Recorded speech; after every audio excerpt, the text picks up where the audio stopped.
Hi, welcome. I'm Fiona Booy, I'm from St Albans Pottery, and before you get started, I want to talk to you a little bit about clay. Now, clay is a fantastic medium. You can do all kinds of things with it, and it's been used by humans for well over 20,000 years in pretty much the same way.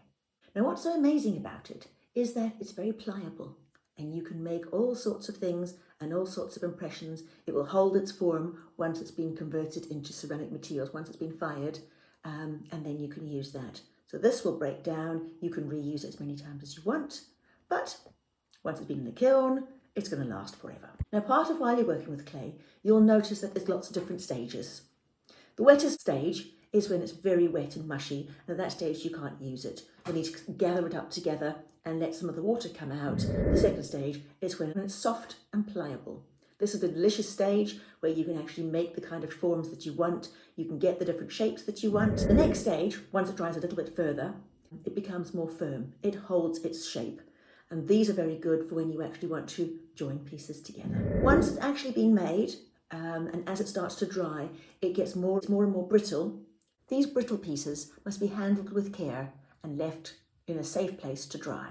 Another amazing thing is, once you've actually made something, and if you don't like it, you can just wet it, it'll crumple back down again, and you can keep on going, making what you fancy. Now, there's two firing processes that you need to know about.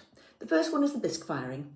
That takes it up to 1,000 degrees. That gets rid of any water that's in here, any combustibles that's in here, and this stops the recycling. So no longer it can then be taken back down into, back into mud. It will stay as a ceramic piece.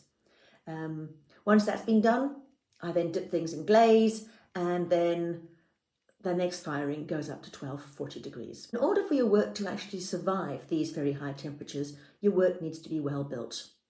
Sometimes when I open my kiln, I see that pieces have exploded or cracked. The first part are the joins. Where pieces are joined together, that is a weakness, and so you need to make sure that you build those joins properly. The thickness of clay is particularly important. I tell my kids not to make any of their creatures thicker than their fingers. That then allows the creatures to dry out properly. So again, a large ball of clay like this, which is solid, will take a very long time to dry, whereas something like that will be much quicker to dry.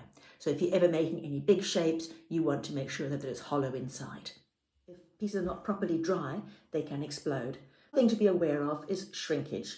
Stoneware clay will shrink between 10 and 15%, which means that this mug is the finished piece, and it started off with this template. Two more things to be aware of.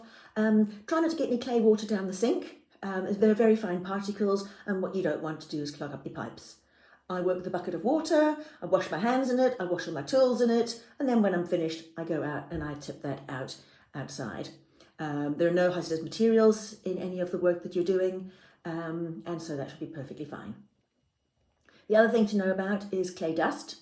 What you don't want is to be inhaling clay dust. What you want to do is anytime you've been working, you want to be able to wipe things down with a damp cloth rather than just sweeping things. Those are probably the key things to think about for now. Go grab yourself a ball of clay and go get making. Have fun.